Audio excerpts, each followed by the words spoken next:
बोले राजा चले जाइए उधर तुम मत जाइए।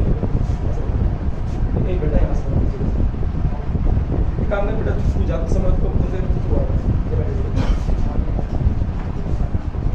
राजा रानी चली जाइए। थोड़ा ऊपर देखो क्या था बेटा, अगर यहाँ से डिफ्लेक्ट कर रहे हैं बताओ ऊपर क्या है, ट्विस्टेड आया ही नहीं आया, आ रहे होंगे ध्यान से देखो, पता छोड़ दिया घूम रहे वापस कौन सी फोर्स लेके आ रही है, रेस्टोरेंट टोन पे क्या है। पर मान लीजिए थोड़ा और ज्यादा घुमा देते हैं, थोड़ा हाथ एक ही जगह रखिए, दर्द हो तो बता दीजिए बेटा, ज्यादा घुमा दिए, थोड़ा तो ज्यादा घुमाया पहले से, थोड़ा और घुमा दें। बताओ अब छोड़ूंगा थोड़ा तेज आएगा स्लो आएगा, क्यों? तो अब यहाँ पे एटन ज्यादा है, एटन ज्यादा है, मतलब यहाँ पे इस रस्ते में ज्यादा रेस्टोरेंट टोन इकट्ठा हो गए, ज्यादा इकट्ठा हो गया ना, छोड़ेंगे तो तेजी घूम रहे थे, आना बोले तेज घूम रहे हैं। यार एक बात ये वापस कर, मान लीजिए घुमा रहे थोड़ा ऊपर घुमा रहे, अब घुमाते घुमाते घुमाते एक कंडीशन ऐसी भी आएगी कि रुक जाएगा। देख मैं बहुत ज्यादा नहीं घुमाऊंगा, थोड़ा सा दिखा दूंगा, बोलूंगा रुक गया, ठीक है। देख घूम रहे मान लो रुक गया, मेरे में जान नहीं है ज्यादा घुमाने की, रुक गया। अब जो रुक गया तो क्या कहेंगे, जो फोर्स वापस लेने की कोशिश करिए वो, और जो मैं लगा रहा हूँ मेरी औकात इतनी थी, ठीक है, दोनों इक्वल हो गए, दोनों क्या हो गए, उससे आगे नहीं घूम सकता भैया मेरे से, रुक गया ना, बात खत्म। ये तो बटर दिन से हाँ ना भैया, बैठ जा, धन्यवाद दिए थे आप। चहल जानते हो क्रिकेटर, सब जानते हो उसे ना, कितना बॉडी बिल्डर है? बहुत ज्यादा। मान लो चहल बैटिंग कर रहा है और आखिरी गेंद है और 6 रन चाहिए, ठीक है, और सामने बुमराह बॉलिंग डाल रहा है, मतलब चहल को विश्वास है कि 100% है कि मेरे से छक्का नहीं लगेगा, और जो ऑडियंस देख रही है उसे 200% भरोसा है कि ये नहीं मार पाएगा, ठीक है, और जो बॉलिंग डाल रहे हैं उसे 500% भरोसा है कि ये नहीं मार पाएगा। ये वास्तविकता, पर जब भी कोशिश करता है वो, डिफेंस तो नहीं करेगा, आखिरी बॉल बुमराह डालेगा उसे, और खुद को ही पता है मेरे से नहीं लगने वाला, पर जब भी बल्ला तो घुमाएगा, बल्ला तो घुमाएगा, कोशिश तो करेगा ना, यानी अपना पूरा एफर्ट तो 100% ही लगाएगा, 1-2% तो लगाएगा नहीं, चलो आओ बॉल आओ ठहला लेते तुम्हें, ऐसा तो नहीं करेगा भाई, कोशिश तो करा ना, जबकि उसे पता था मेरे से नहीं होगा, कोशिश जब भी करी उसने, क्या पता एजी लग जाता, छक्का चला जाता। जब तुम्हारे सामने ऑब्जेक्टिव पेपर होता है ना, तो तुम्हारा माइंडसेट क्या होता है, कोशिश करते हैं, क्या पता तुक्के लग जाए, क्योंकि ऑब्जेक्टिव है, सब्जेक्टिव में तुक्के लगते नहीं, हुआ करना पड़ता पूरा। तो यानी कोशिश उसने भी पूरी करी थी, कोशिश तो करो, लगे ना लगे देखा जाएगा, ट्राई तो कर सकते हो। मान लो 365 बार बल्ले घुमाएगा, एक बॉल तो लगेगी बल्ले पे, एजी लग जाएगी, बुमराह की गलती होगी, जब आर्चर की बॉल विकेट पे लग के छक्का मार सकते हैं, विकेट पे बल्ले से लगी नहीं थी, टप्पा खा के विकेट पे लग के छक्का जा रही है, तो बैट का एज लग के क्या पता चली जाए। तो मतलब ये है सिर्फ इतना सा, कोशिश तो करो, कोशिश नहीं दिखती आप लोगों की। मैंने बोला था काम करके लेके आओ, कुछ बच्चे लेके आए, अच्छा लगा मेरे को, किसी की पूरी शीट नहीं हुई, इट्स ओके, कोशिश तो करी, ये तो हम सिर्फ देख रहे थे कोशिश करोगे नहीं करोगे। और जिन बच्चों ने गंदी कॉपियां बनाई है उन लोगों को बता दें कॉपी होनी चाहिए साफ, नेक्स्ट क्लास तक की, क्लियर है? बड़े आज की क्लास का जो टॉपिक है, लास्ट टॉपिक है इस चैप्टर का, टॉपिक का नाम क्या है, moving coil galvanometer, moving coil galvanometer. बात करें एमीटर, देखा कभी एमीटर? कभी लैब में गए होगे तो आपके स्कूल के बजट के हिसाब से 120 रुपए का एमीटर लाके रखा होगा, ये वास्तविकता है। प्राइवेट स्कूल में गए होगे तो 130 रुपए का, 10 रुपए का प्रॉफिट गवर्नमेंट वाले स्कूल को मिल जाता है। क्या बच्चा आपके स्कूल में भी है? सस्ते ही आते हैं ना, वही तो आपके स्कूल कौन सा, सेंट वाला में ना, इस स्कूल से मेरा वास्ता है बहुत तगड़ा, बताया था ना, टीचर का नहीं बुढ़वा, अरे मैम से वास्ता मेरा क्यों होगा भाई, मैम का मेरा क्या काम, मैम अपना काम कर रही है, मैं अपना काम कर रहा हूँ, हैं? अरे कुछ वास्ता नहीं है भैया, ये तो सीरियस ले रही है कि क्या वास्ता है बेटा, वास्ता ये आपके स्कूल वाले बच्चे मेरे से बहुत आते हैं, आपके स्कूल के सबसे ज़्यादा, मतलब बहुत सालों से सबसे ज़्यादा ही नहीं के स्कूल के होते हैं मेरे पास बच्चे, इनके स्कूल की फीस 3,500 के आसपास है इस वक्त। अब उसमें से क्या ही 120 रुपये का एमीटर लेके आएंगे। अब भाई वास्तविकता में आजकल अच्छी लेवल में डिजिटल एमीटर इस्तेमाल होते हैं, डिजिटल वोल्ट मीटर होते हैं, डिजिटल सारा सेटअप होता है, जो कि किसी स्कूल में नहीं होगा। यानी जिस भी स्कूल में डिजिटल है ना, समझ जाना अच्छे स्कूल में पढ़ रहे हो। और डिजिटल नहीं है वो 120 रुपये के प्लास्टिक के ला के पटक देते हैं, लो ये सुई है, ये निडल है, और देख लो स्टेबलाइजर होता है हमारे घरों में, एसी से पहले लगाते हैं, देखा होगा। बहरहाल हमारे पास तो है नहीं एसी, तो हमें तो पता नहीं। बहरहाल इतना पता है स्टेबलाइजर होता है जो लगता है एसी से पहले, पर मेरे पास एसी नहीं है ना, यहाँ स्टेबलाइजर लगता है उसमें भी। और एक और बात बता दें, आजकल के जो स्टेबलाइजर होते हैं वो जो डिजिटल होते हैं, क्या होते हैं, उसमें पता लगता है इनपुट इतना आ रहा है, आउटपुट इतना जा रहा है, वोल्टेज इतना है। पर पुराने जमाने के होते थे उसमें क्या होती थी, सुइयाँ होती थी, कभी देखा हो घरों में, एकदम से लाइट आएगी तो एकदम से ऐसे सुई हो जाएगी, और एकदम से लाइट जाएगी तो ऐसे पीछे मार जाएगा। वो लगा हुआ उस जगह, वो जगह लगा। बहरहाल उधर नहीं लगाना चाहिए, उधर लगाना चाहिए। तो एक एमीटर होता है, क्या होता है, वोल्ट मीटर। एमीटर क्या करता होगा बताओगे, करंट को मेजर करता है। किसको करता है, करंट को। यानी कोई इलेक्ट्रिकल सर्किट है, उस सर्किट में करंट जा रहा है, अच्छी बात है। मान लीजिए यहाँ पे एक वायर है, वायर में करंट जा रहा है, कितना करंट जा रहा है आपको क्या पता, आपको नहीं पता ना। तो करंट क्यों मेजर कौन करता है, एमीटर। कौन मेजर करेगा, एमीटर। यानी करंट को मेजर करने वाला डिवाइस का नाम रख दिया मैं एमीटर। हाँ ना बोलो, दिखता कैसे वास्तविकता में, लैब में जब जाओगे तो आपको दिखेगा ऐसे कुछ, ऐसा करके होगा। यहाँ पे एक स्क्रीन होगी सामने, स्केल लगा हुआ है, इसमें एक पॉइंटर होगा, क्या होगा, पॉइंटर, और इसमें नंबर लगे होंगे।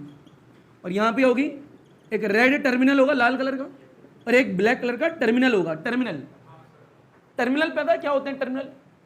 बड़े ये देखो, मान लो कोई बोल्ट देखा दीवार में कैसा होता है, ऐसा मान लो, उसमें तार लपेट सकते हैं, लॉक वाले गेट होते हैं उसमें तार लपेट सकते हैं। एक ऐसी जगह जहां पे तार को आराम से बांध सकते हैं, इसको टर्मिनल।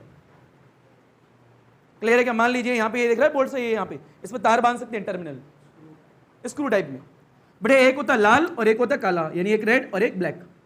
बड़े रेड वाले से पॉजिटिव कनेक्ट करते हैं, ब्लैक वाले से नेगेटिव। और यहाँ पे क्या होता है, पॉइंटर होता है, ये इधर भी आ सकता है स्पीडोमीटर की तरह, जैसे बाइक और कारों में लगा होता है, स्पीड चेक करते हैं। और यहाँ पे क्या होता है, एक स्केल।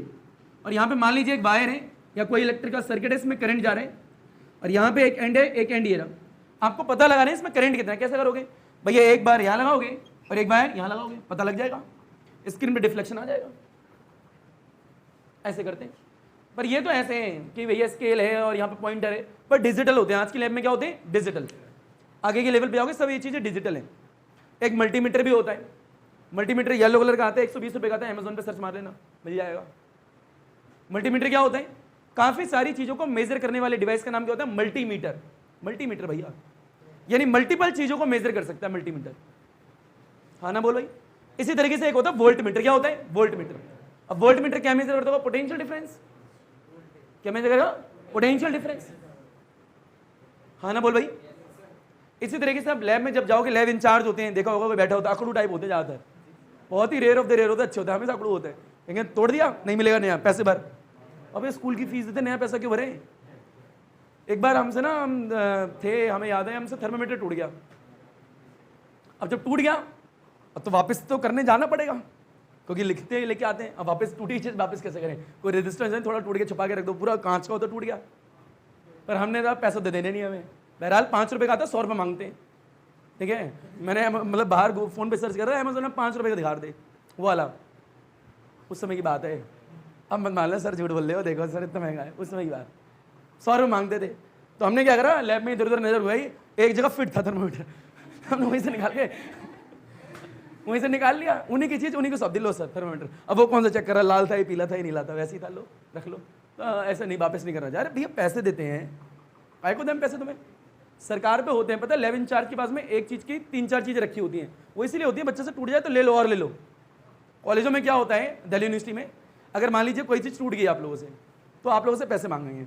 कुछ लैब इंचार्ज और कुछ अच्छे होते हैं, ठीक है बेटा टूट गया, इट्स ओके, क्योंकि भैया हम फीस देते हैं, हम सरकार हमारे पढ़ाती है। अगर कोई चीज़ टूट गया इट्स ओके, उसको दूसरा दे दो, पर नहीं पैसे लेंगे। बड़े खड़ूस होते हैं यार वो, बड़े खड़ूस होते हैं, ठीक है। तो एक एमीटर होता है, एक वोल्ट मीटर होता है। लैब में ये भी होता है, एमीटर जाओगे ना तो बोलोगे भैया मेरे को छोटा करंट डिटेक्ट करना है, मेरे को माइक्रो एम्पेयर वाला दे, जो बहुत छोटे करंट को डिटेक्ट करता हो। माइक्रो मतलब छोटा होता है ना, एक होता है मिली एम्पेयर और एक होता है एम्पेयर। अगर मान लो आपको थोड़ा ज़्यादा करंट मेजर करना है तो एम्पेयर वाला डब्बा उठाओगे, यहाँ पे रीडिंग में स्केल में एम्पेयर लिखा होगा अंदर। अगर आपको थोड़ा छोटा करंट मेजर करना है तो मिली एम्पेयर वाला उठाओगे, और छोटा तो माइक्रो वाला। इस तरीके से डब्बे होते हैं। बहरहाल आजकल तो डिजिटल होते हैं। क्या होते हैं? डिजिटल। ये पुरानी बातें हो रही हैं, और तुम्हारे स्कूल में यही डब्बे होंगे, लिख के ले लो आज मेरे से। प्लास्टिक के होते हैं, ये होते हैं प्लास्टिक के, नॉन मेटेलिक केस। वो लड़की हंस रही है क्योंकि स्कूल में यही है। के भी है ना तुम्हारा, वो यही होगा, ठीक है। प्राइवेट में भी यही होगा, डोंट वरी, यही होगा, ठीक है। और जिनके स्कूल में ये भी नहीं है तो बेटा ये लो, इसके स्कूल में है ही नहीं, ठीक है। कहीं की नहीं होता है, इट्स ओके भैया, छोड़ा ना। 120 रुपए का आता है, खुद ही देख लेना अमेज़न पे क्या ऐसा होता है। तो ये बेसिक बात है। क्या मेजर कर रहे हैं? करंट को। इसको कर रहे हैं करंट को। तो ये करंट को मेजर करेगा, एक पॉइंटर होगा, एक स्केल होगा, डिफ्लेक्शन आएगा, मेजर कर लेगा भैया। आज पढ़ना है मूविंग कॉइल गैल्वेनोमीटर। क्या पढ़ना है? यानी मूविंग कॉइल गैल्वेनोमीटर भी एक डिवाइस होता है, पर किसी सर्किट में करंट जा रहा है, छोटे अमाउंट ऑफ करंट को डिटेक्ट करता है। कितने को? छोटे अमाउंट ऑफ करंट को। यानी मूविंग कॉइल गैल्वेनोमीटर है क्या? It is a device which is used to detect the presence of a small amount of current. यानी किसी सर्किट में करंट जा रहे हैं तो करंट की उपस्थिति को मेजर करता है कौन? Moving coil galvanometer. पर छोटा करंट या बड़ा करंट? छोटा करंट।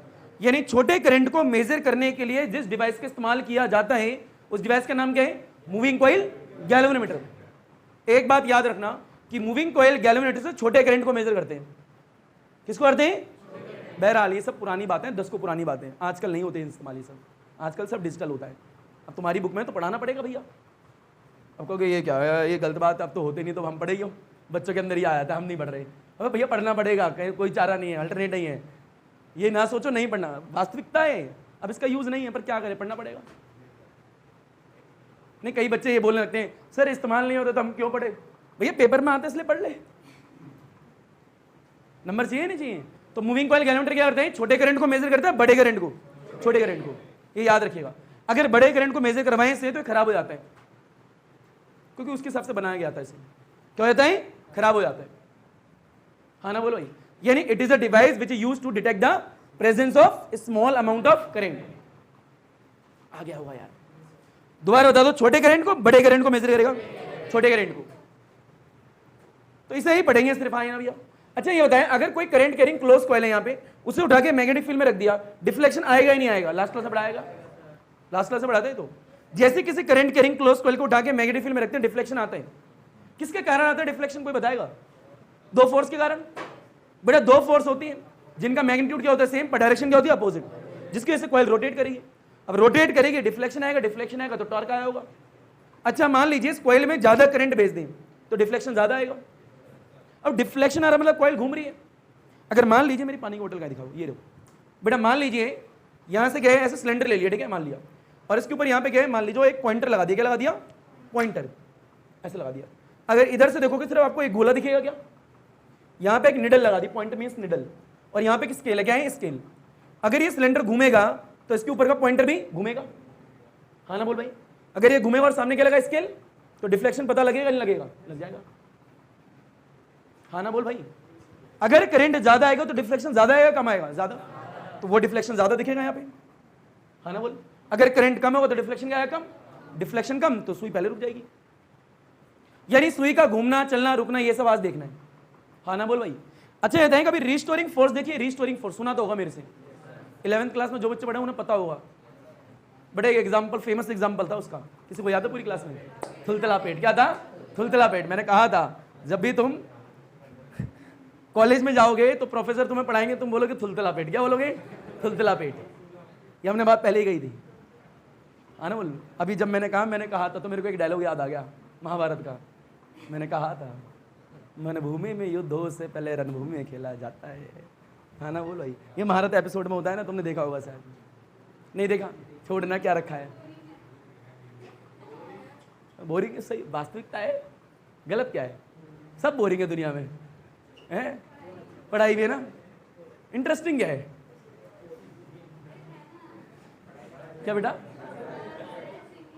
डांस है, मेरे को नहीं आता, मेरे लिए बड़ा बोरिंग है। और सिंगिंग है, मेरे की आवाज बेकार, मेरे लिए बेकार है। और बता, इसका मतलब क्या सीखी तू? हर एक इंसान के लिए अच्छी और बुरी चीज अलग अलग हो सकती है भैया। हाँ आई नो, मैं तान सिंह के घर से हूँ, सिंगर हूं मैं। अब कहोगे तान सिंह के घर से सिंगर कैसे हो गए? भैया हैं तो है। क्या? कौन था? तो छोड़ना, क्या रखा है? सेन और सिंह में क्या रखा है? बेटा इतना आया नहीं आया तो बताएं व्हाट इज एमीटर? करंट को मेजर करता है। बेटा मूविंग कॉइल गैल्वेनोमीटर भी करंट को ही मेजर करता है, पर छोटे करंट को। किसको करेगा? ये याद रखिएगा। आगे आएगा तो लिखवाऊंगा मैं बाद में, पहले समझाऊंगा चीजें और इकट्ठे लिखवा दूंगा। पूरा थ्योरेटिकल टॉपिक है, कोई भी डेरिवेशन यहाँ पे नहीं है इस टॉपिक में, सिर्फ थ्योरीज है। पूरी थ्योरी बोल के लिखवा दूंगा, ठीक है। एक बात पर यह आता है रिस्टोरिंग फोर्स। क्या होता है रिस्टोरिंग फोर्स? बेटा मान लीजिए झूला देखा कभी? झूला, झूले पे झूली कभी झुलाई है? कभी नहीं झुलाई? बेटा फीले, अरे दोस्त को तो झुलाया होगा, गिराया कभी? बेटा मान लो झूला है आपके पास में, बेटा नजर ऊपर, इंपॉर्टेंट टॉपिक है। बेटा ऐसे करके घुमाओगे तो यार जैसे ऐसे घुमाते हो ऊपर रस्सी में ऐठन स्टार्ट होती है, ये वास्तविकता है। तो जैसे नीचे से जितना ज्यादा घुमाओगे उतनी ज्यादा ऐठन आएंगे। क्या छोड़ोगे तो क्या होगा? वापस आएगी। तो जो फोर्स वापस लेके आ रही है बॉडी को, उस फोर्स का नाम क्या है? यानी रिस्टोरिंग फोर्स एक ऐसी फोर्स होती है जो कि बॉडी को अपनी ओरिजिनल शेप में लाने की कोशिश करती है। क्या करती है? बेस्ट एग्जांपल था पापा जी का थुलथुला पेट। घर पे जाना, परमिशन ले लेना पहले, ठीक है। पापा जी का, जिनके पापा जी के 6 पैक है उनकी बात अलग है, बहरहाल किसी के नहीं है, ठीक है। तो बेटा पापा जी का पेट जाके अगर है तो बता देना भैया, ठीक है। पर सिकंदर जी पापा जी थोड़ा है तुम्हारे। बड़े आ गए तो पी ले भाई, पेट दबाओगे? ए लाली पेट दबाना है, पता नहीं करना ये तो। हाँ भाई पेट दबाना है। तुम पेट दबाओगे तो अप्लाइड फोर्स तुम लगा रहे हो, पर जैसे अप्लाइड फोर्स को रिमूव करोगे पेट के अंदर से एक फोर्स लगेगी जो कि कोशिश करेगी जहां थे वहीं ले जाओ। भैया मास्क वहीं लेके आएगी ना, जैसे लड़की को देखती ही वो एक ऐड आता था टीवी में, मैन वर्सेस वाइल्ड का। आसान क्या होता है ना।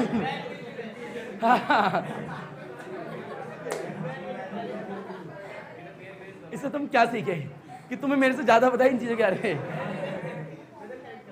कि मेरे को भी नहीं पता। देख रहे हो, मतलब तुम टॉप लेवल में खेल रहे हो इसमें। गुड। क्या होता है? Man will be man. Okay, आदमी तो आदमी है। आओ तो हाँ समझ रहे हो ना, पेट में अंदर से ऐसा फोर्स है भाई, पर पेट तो पेट है, पेट कह रहा मैं हूं ही नहीं रियलिटी, मेरी वास्तविकता तो यहां पे है। तो पेट के अंदर से एक फोर्स लगेगी जो कि इसको ओरिजिनल शेप में ले जाने की कोशिश करेगी। उस फोर्स का नाम क्या होगा? क्योंकि जब सांस रोक के पेट उस इंसान ने, लिफ्ट वाले ने अंदर रोक रखा था, रिस्टोरिंग फोर्स तो जब भी एक्ट हो रही थी। वो तो चाह रही थी ना मैं खुलूं, वो तो लड़की सामने खड़ी थी जब नहीं खुल रही थी। जैसी लड़की गई रोक नहीं पाया, खुल गई। 5 मिनट और स्टे कर जाती फिर तो सब कुछ भूल जाता। अरे हाँ ना बोल भाई, समझ रहे रिस्टोरिंग फोर्स क्या है? बहरहाल अगर सर्दियों में या फिर गर्मियों में आप कोई घर में कंबल धुलते होंगे, देखो हमारे वॉशिंग मशीन होती है ना फ्रंट डोर वाली, ड्रमर होता है, फ्रंट ड्रम होता है उसमें, है ना। बहरहाल मेरे घर में तो है नहीं, हम तो हाथ वाले लोग हैं, आप लोगों के घर में हो गई, ठीक है। हाँ तो एक इंसान उधर से पकड़ता है, एक इधर से पकड़ता है, और एक पकड़ के दूसरा घुमाता है उसे, है ना। घुमाते तो घुमाते रहोगे घुमाते रहोगे घुमाते रहोगे और छोड़ दो, क्या होगा? वापस खुल जाएगी। तो जो फोर्स लेके जाएगी बॉडी को अपनी ओरिजिनल शेप में, उस फोर्स का नाम क्या है? Restoring force. पर कभी घुमाना देखना, एक और चीज नोट करोगे, जब घुमाओगे तो धीरे धीरे क्या पास जाते रहते हो, ऐठन बढ़ती जाती है। एक कंडीशन ऐसी जरूर आएगी जिसके आगे आप घुमा नहीं सकते। वो अलग बात है, अपनी जगह चेंज करके इसे दूसरी ताकतवर इंसान को लाके कहो एक बार और घुमा देगा। फिर कहो इससे हटा के मशीन लगा दो और घुमा दो, घूम जाएगी। उससे हटा के कहो और पावरफुल लगा दे, टूट जाएगी। It's okay. यानी एक इंसान की तो लिमिट है ना भैया। अब यूं होता ना, मैंने घुमा दिया, मेरे से रुक गया, कह रहा नहीं सर मेरे को बुलाओ, मैं और मोड़ूंगा, वो अलग बात होगी। यानी कह रहे हैं जैसे घुमाओगे एक कंडीशन ऐसे जरूर आएगी जिसके आगे आप घुमा नहीं सकते। इसका मीन्स क्या हुआ? जो आप फोर्स लगा रहे थे वो, और जो वापस बॉडी को अपनी ओनरशिप में लेके जाना चाहती वाली फोर्स, दोनों इक्वल होगी होंगी। क्या होगी होंगी? इक्वल।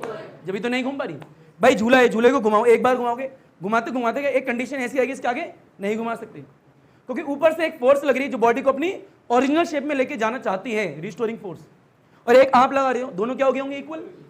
तभी तो नहीं घूम रही है। पता लग रहा है मैं कहने की कोशिश क्या कर रहा हूँ? ये बेसिक बातें कठिन नहीं पर आनी चाहिए, देख लो। और ये शब्द जो है 11th क्लास में कूट कूट के आपके अंदर डाले गए हैं ताकि आगे दिक्कत ना आए, इसीलिए के लिए डाले गए। तो आपको डिजाइन करा गया 11th क्लास में ताकि 12th पढ़ सको, है ना। आपको अभी देखो जो 11th बच्चे पढ़े उन्हें दिक्कत नहीं आ रही होगी कोई भी, मेरे हिसाब से, ठीक है। वो जो सारी टर्म्स हैं इस्तेमाल हो रही है वो सब मैंने पढ़ाई है आपको 11th में। टर्म्स जो भी इस्तेमाल होगी, चाहे रिस्टोरिंग टॉर्क, चाहे कंपोनेंट ब्रेक करना हो, चाहे इंटीग्रेशन हो, बेसिक जो चीज़ें हैं। बड़े आगे क्या, ये बेसिक बात ही है। अच्छा, डिफ्लेक्टिंग टॉर्क क्या होता है आपको पता है क्या? अच्छा फील लीजिए, बहरहाल मेरे पास यहाँ पे तो झूला नहीं है, दूसरी वीडियो में तो मैं झूला भी दिखाऊंगा। मान लीजिए यहाँ पे क्या है बेटे, मेरे हाथ को देखो, यहाँ पे 2 दिख रहे हैं, अगर इसको नीचे से घुमाओगे ऊपर क्या है, एटन स्टार्ट होगी नहीं होगी? ट्विस्टेड होगा। बताओ जितनी ज्यादा एटन स्टार्ट होगी उतनी ज्यादा रिस्टोरिंग टॉर्क भी ऊपर होगा। अच्छा एक और बात, जब इसे घुमा रहे हो तो मैं रिस्टोरिंग फोर्स यूज नहीं करूंगा, रिस्टोरिंग टॉर्क बोलूंगा। क्या बोलूंगा? टॉर्क।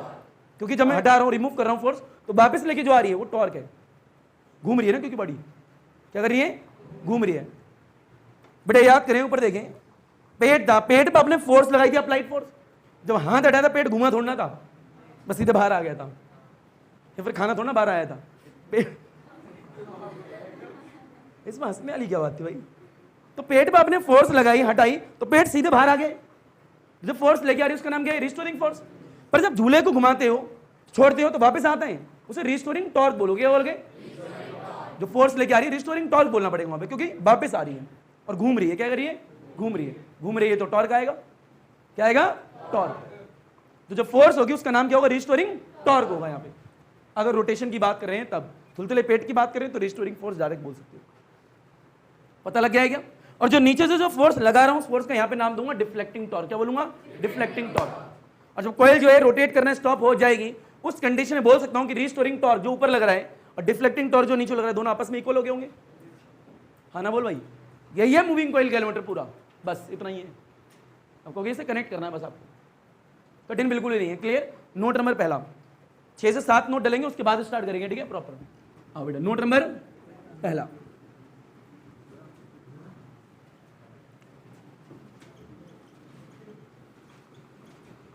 आंखों की गुस्ताखियां माफ हूं हीरो।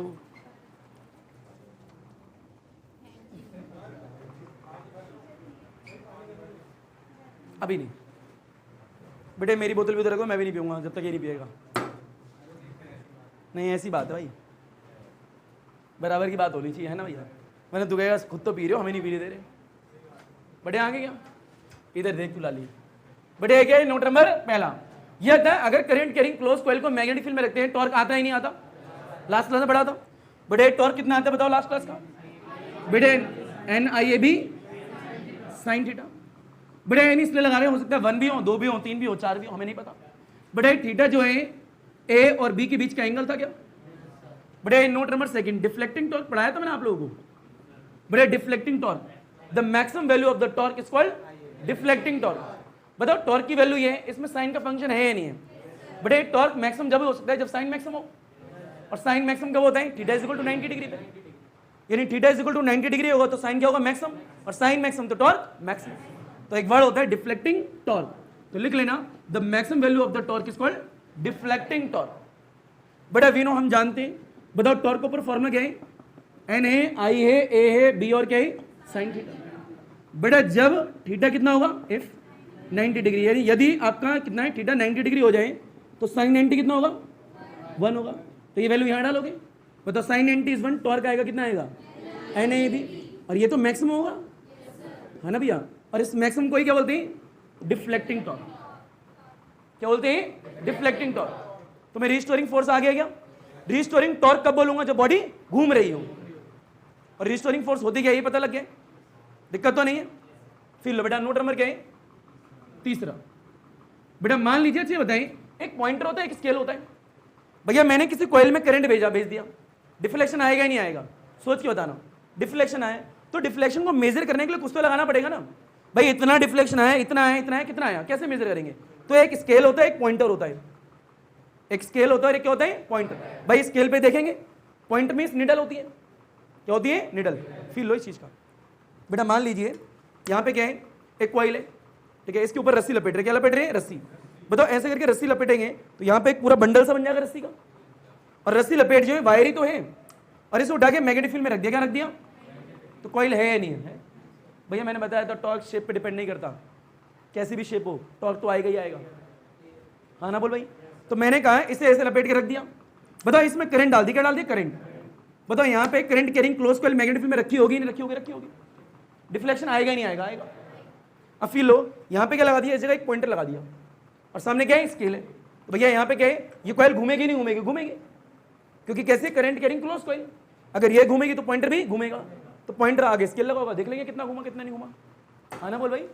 तो फील लो, यहाँ पे क्या होता है, एक स्केल, और यहाँ क्या होता है, एक पॉइंटर, ये ऐसे लगा दिया। बट ऐसे कहते हैं पॉइंटर, से क्या कहते हैं, स्केल। वास्तविकता में यहाँ पे बीच में जीरो होता है, क्या होता है, जीरो। कभी जाओगे देखोगे, अगर मान लीजिए निडल जो है बिल्कुल पहले यहाँ पे थी, मान लो ऐसा, इसे बोलते हैं नल पॉइंट। क्या बोलते हैं, नल पॉइंट। यानी अगर आपकी निडल जो है बिल्कुल जीरो पे बैठी हुई है तो इस पॉइंट को बोलते हैं नल पॉइंट, यानी कोई भी डिफ्लेक्शन नहीं आया, नल डिफ्लेक्शन। नल डिफ्लेक्शन, नल मीन्स क्या, कुछ भी नहीं आया, कोई भी डिफ्लेक्शन नहीं आया। तो कोई पूछे नल पॉइंट कहाँ मिलता है, बोलोगे जीरो पे। कहाँ मिलता है, जीरो पे। नल डिफ्लेक्शन, कोई डिफ्लेक्शन ही नहीं है। तो डिफ्लेक्शन को स्केल और पॉइंटर की मदद से पता लगाते हैं कितना ज्यादा आ रहा है कितना कम आ रहा है। ज्यादा डिफ्लेक्शन कैसे आएगा, जितना ज्यादा करंट भेजोगे उतना ज्यादा टॉर्क होगा, हाँ ना बोल भाई। तो इन दोनों के में से मेजर करेंगे। बहरहाल ये टॉपिक नहीं है, ये सिर्फ नोट है। क्या है, नोट है। इन सबको मिलाएंगे अभी, लपेटो तीनों नोटों को। बेटे गए, नोट नंबर पहला है, दूसरा है और क्या है, तीसरा। बेटे ये तो इंपॉर्टेंट है कि जैसे हम किसी भी करंट कैरिंग क्लोज कॉइल को उठा के किसमें रखेंगे, मैग्नेटिक फील्ड में, वैसे टॉर्क आएगा। क्या आएगा, टॉर्क। अच्छा टॉर्क आया क्यों, कोई बता सकता है बेटा? क्योंकि कितनी फोर्स होंगी, दो फोर्स होंगी। दो फोर्स होंगी जिनका अमाउंट क्या होगा, सेम, और डायरेक्शन क्या होगी, अपोजिट। उन दोनों फोर्स के कारण ही तो आया था टॉर्क। टॉर्क आया तो डिफ्लेक्टिंग टॉर्क भी आया। डिफ्लेक्टिंग टॉर्क जब भी आएगा जब साइन क्या हो, मैक्सिमम। और जो डिफ्लेक्शन आएगा उसको पॉइंटर और स्केल की मदद से हम मेजर कर लेंगे। ये बेसिक बातें थी। नेक्स्ट नोट डालो, क्या डालो, नेक्स्ट। बेटा नोट नंबर कौन सा है, फोर्थ।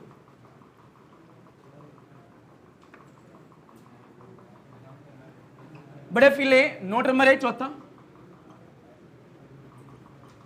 बड़े एक होती है कॉनकेव मैग्नेट। कैसी होती है, यानी जब भी हम मूविंग कॉइल गैल्वेनोमीटर पढ़ेंगे तो उसके अंदर कुछ इस प्रकार की मैग्नेट का इस्तेमाल करेंगे। बहरहाल वास्तविकता में जो ऑप्टिक्स पढ़ते हैं उसे प्लेनो कॉनकेव बोलते हैं। क्या बोलते हैं, प्लेनो कॉनकेव। क्योंकि कॉनकेव तो ऐसे दिखता है और कॉन्वेक्स ऐसे दिखता है। इसे आधा काट दो तो प्लेनो कॉन्वेक्स हो जाता है। प्लेनो कॉन्वेक्स, इधर वाली सरफेस भी होगी ऐसी, उसे बोलते हैं प्लेनो कॉन्वेक्स। इसे बीच में से काटेंगे तो कैसा बनेगा, कुछ ऐसा बनेगा। तो प्लेनो कॉनकेव, ये आगे की बात है। अभी आपको बोले कॉनकेव है, कॉनकेव तो है ही, वो अलग बात है किस तरीके का कॉनकेव है, प्लेनो है या नहीं है। तो इस तरीके की शेप का इस्तेमाल किया जाएगा मूविंग कॉइल गैल्वेनोमीटर के अंदर। अब ये क्वेश्चन भी उठता है ऐसे क्यों बनाई, क्योंकि इससे मैग्नेटिक फील्ड की स्ट्रेंथ बढ़ जाती है इस तरीके की शेप से। इतना ही नहीं, एक और पॉइंट होता है, इससे जो मैग्नेटिक फील्ड लाइंस निकलती है वो रेडियल होती है। कैसी होती है, रेडियल। दोनों पॉइंट मैंने जो बोले एग्जाम में आते हैं 2 मार्क्स में। कैसे निकलती है, रेडियल। अभी रेडियल का फायदा क्या होता होगा, ये रेडियल होती क्या है वो भी देखेंगे धीरे धीरे, जो कि आगे का ही काम थ्योरेटिकल है वो। तो पहले तो ये करना है कि मैग्नेट का इस्तेमाल होगा कॉनकेव। बेटा आवाज नहीं आनी चाहिए, सामने बैठना बिल्कुल नहीं। कैसे होगा, कॉनकेव मैग्नेट। बेटे नोट नंबर 5वां, नोट नंबर 5वां यहां लिख लो। बेटे वेरी वेरी वेरी इंपॉर्टेंट है नोट नंबर 5वां।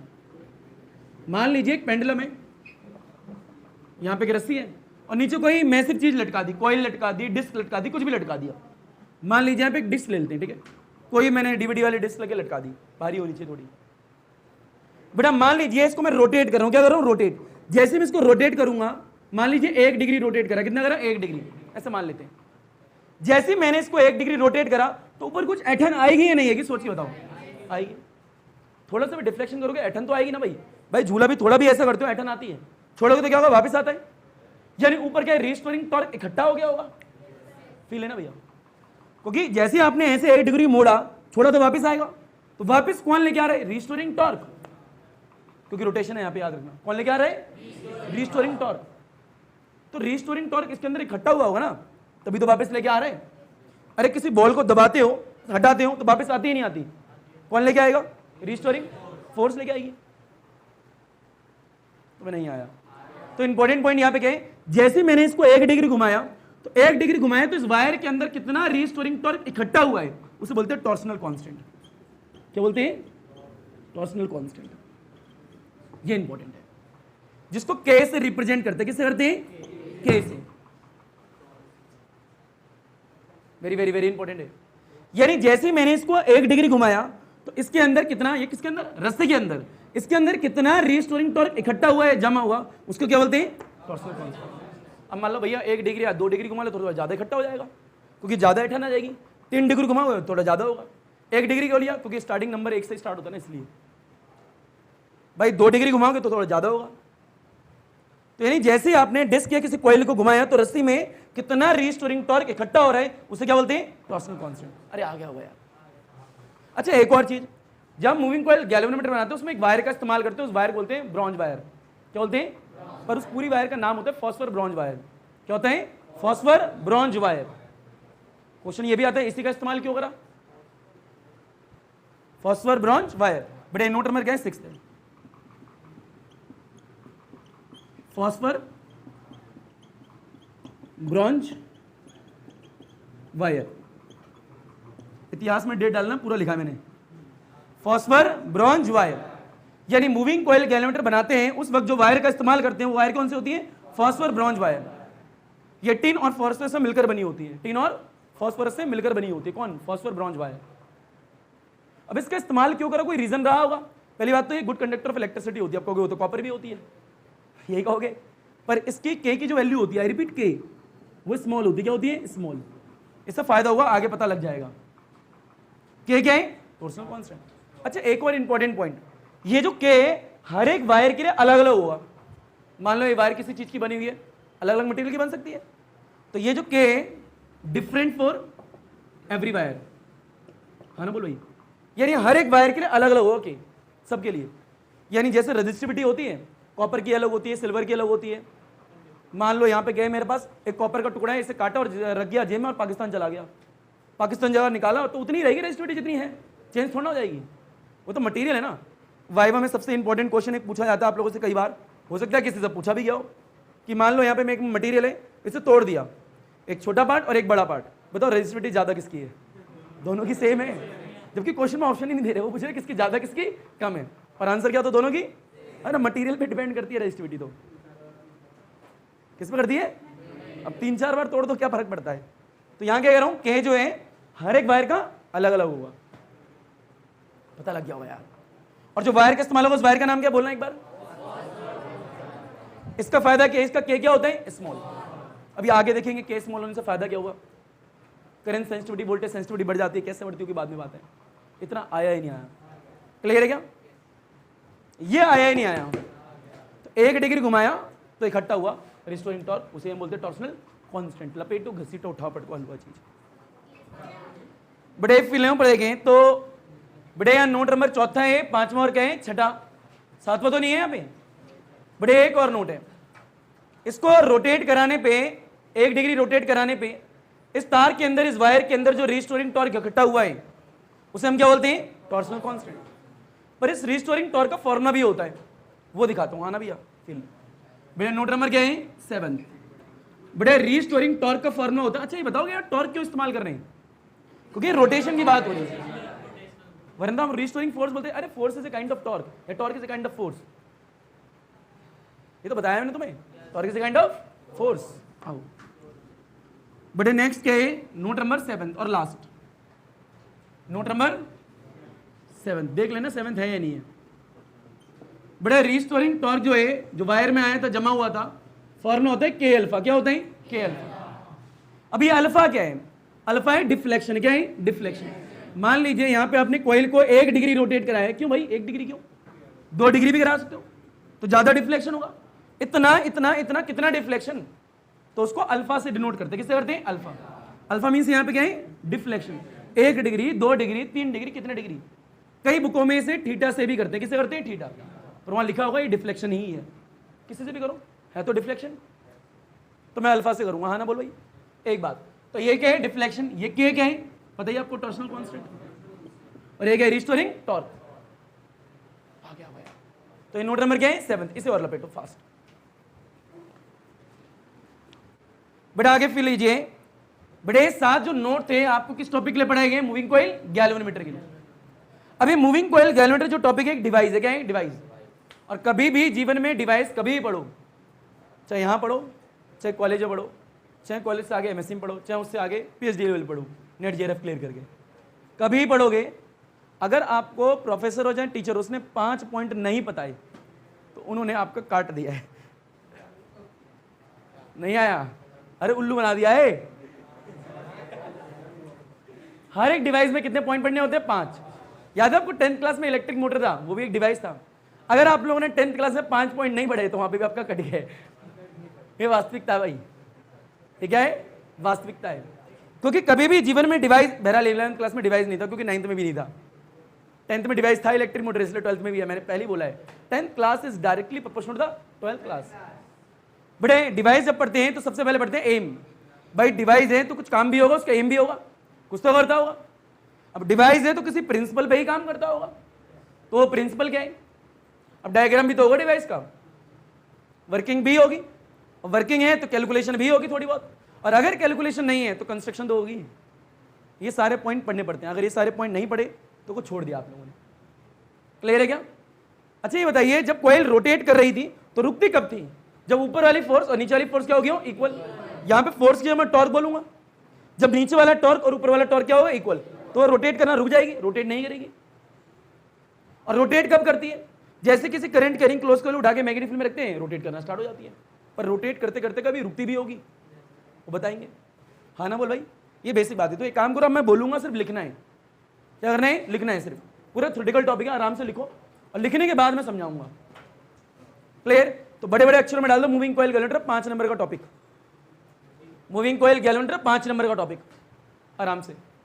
स्कूल में कई बार हो सकता है तुम्हारे आप 3 मार्क्स का है, क्योंकि अभी मैं देख रहा हूँ अभी से 3 नंबर का देने लगे हैं वो लोग। ठीक है बेटा, इसका बी पार्ट अगर आया तो 5 नंबर में आएगा, और एक पार्ट आया तो सिर्फ 3 नंबर में ही आएगा।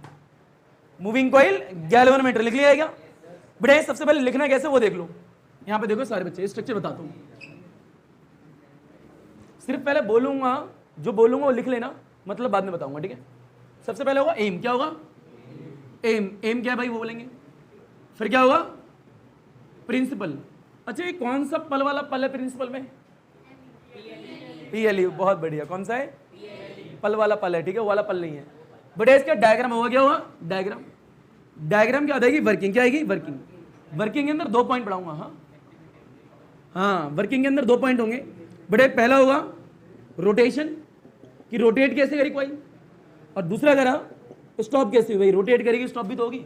भाई जो निडल होती है, पॉइंटर होते हैं, रोटेट करेंगे तो रुकता भी तो है, ये तोड़ के बाहर आ जाता है, ऐसे थोड़ा होता है। ऐसे तो नहीं होता ना। पर इंपॉर्टेंट बात है, वापस भी जाता है। वापस कौन लेके जाता होगा? इंपॉर्टेंट पॉइंट वो भी है। अभी आपको लगा रजिस्टरिंग टॉर्क, जो कि सही है, गलत नहीं है। तो ये सारे पॉइंट पढ़ने आप लोगों को, और इसके बाद में कैलकुलेशन क्या पढ़नी है? कैलकुलेशन, और जो कि 3 स्टेप की होगी बस। और पूरी थ्योरी है। क्या है? पूरी थ्योरी। बस सिंपल सा टॉपिक है। पहले लिखो अब बड़े एम लिखो। क्या लिखो? एम। भैया डिवाइस है तो कुछ काम भी है। It is a device which use for, it is a device which use for, it is a device which use for detection and measurement of small amount of current. क्या बोला मैंने? It is a device which use for detection and measurement of small amount of current. छोटे current को major करते हैं, बड़े current को, छोटे करंट को। Detection and measurement of small amount of current. Done क्या? यानी आई मीन टू से हम कहना क्या चाह रहे हैं? It is a device which used to detect the small amount of current. यानी छोटे करंट का बारे में पता लगाता है, बड़े करंट को डिटेक्ट नहीं करेगा। उस तरीके से डिजाइन करते हैं एक बार। हाँ ना बोलो बेटा। इसके नीचे क्या है? प्रिंसिपल। क्या है? प्रिंसिपल। तो आइए प्रिंसिपल लिखिए। प्रिंसिपल मेरा है, तुम्हारा है, गैल्वेनोमीटर का है। गैल्वेनोमीटर का 2 तरीके से लिखवाऊंगा प्रिंसिपल। ठीक है? ठीक है, जो अच्छा लिखे वो लिख देना एग्जाम में। पहले लिखो when a current carrying close coil place in the uniform magnetic field, when a current carrying close coil, when a current carrying close coil, when a current carrying close coil place in the uniform magnetic field, when a current carrying close coil is place in a uniform magnetic field. अच्छा, जैसे किसी current carrying close coil को magnetic field में रखोगे, क्या experience करेगी? Torque. It will experience some torque. छोटे में लिखवा दिया। ठीक है? When a current carrying close coil is place in the uniform magnetic field, तो कॉमा डाल के लिख लो, it will experience some torque. It will experience some torque. हो गया भैया? कॉइल को रखोगे, करंट को कैरी करिए, टॉर्क भी आएगा। टॉर्क भी आएगा। एक काम करिए, इसके नीचे ना 2 लाइन छोड़ते हुए, थोड़ा स्पेस देते हुए कुछ लिखिए, मैं बोलता हूँ। लिख लिया क्या बेटा? In the moving coil galvanometer, इसी में नीचे 2 लाइन छोड़ते हुए कम से कम। इन मूविंग कॉइल गैल्वेनोमीटर, जो अभी लिखवाए है उसी में 2 लाइन नीचे छोड़ते हुए लिखना है, in moving coil galvanometer, comma डाल दो, the current passes through the galvanometer, the current passes through the galvanometer is directly proportional to the current passes through the galvanometer. Current passes through the galvanometer is directly proportional to the deflection. Is directly proportional to the deflection. भैया जितना ज्यादा current जाएगा coil में उतना ज्यादा deflection आएगा, हाँ ना बोल भाई, to the deflection, to the deflection is directly proportional to the deflection. फिर लो जरा एक बार प्रिंसिपल को मेरे सामने पढ़ो, क्या लिखा है, जैसे हम करंट कैरिंग क्लोज कॉइल को उठा के मैग्नेटिक फील्ड में रखते हैं, टॉर्क आता है, क्या आता है, टॉर्क। और उससे 2 लाइन नीचे छुड़वाते हुए क्या लिखवाया मैंने लिखा है मूविंग कॉइल गैल्वेनोमीटर, जो पढ़ाऊंगा अभी दिखाऊंगा पूरा। इन मूविंग कॉइल गैल्वेनोमीटर में क्या है, बीच में कॉइल रखी होती है, क्या रखी हुई कॉइल, अगर उसमें करंट जाएगा तो डिफ्लेक्शन आएगा। अभी डिफ्लेक्शन किस पर डिपेंड करेगा, जितना ज्यादा करंट डालोगे उतना ज्यादा डिफ्लेक्शन आएगा। भाई निडल भी तो यही होती है, घर में इतना वोल्ट में पोटेंशियल होता है, वोल्ट मीटर आता है या फिर करंट आता है, उतना ज्यादा डिफ्लेक्शन दिखाता है। क्या कर रहे हो भाई तुम, आया नहीं आया, तो ये बेसिक बात है। इसके अंदर डायग्राम क्या है, डायग्राम, आओ तुम्हें डायग्राम दिखा दो। 2 नंबर का डायग्राम होता अकेले ही, अगर 5 में आया तो, अगर 3 में आया तो 1 नंबर की औकात कर देते हैं इसकी। डायग्राम ध्यान से देख लेना भैया, बड़ा सिंपल से डायग्राम है।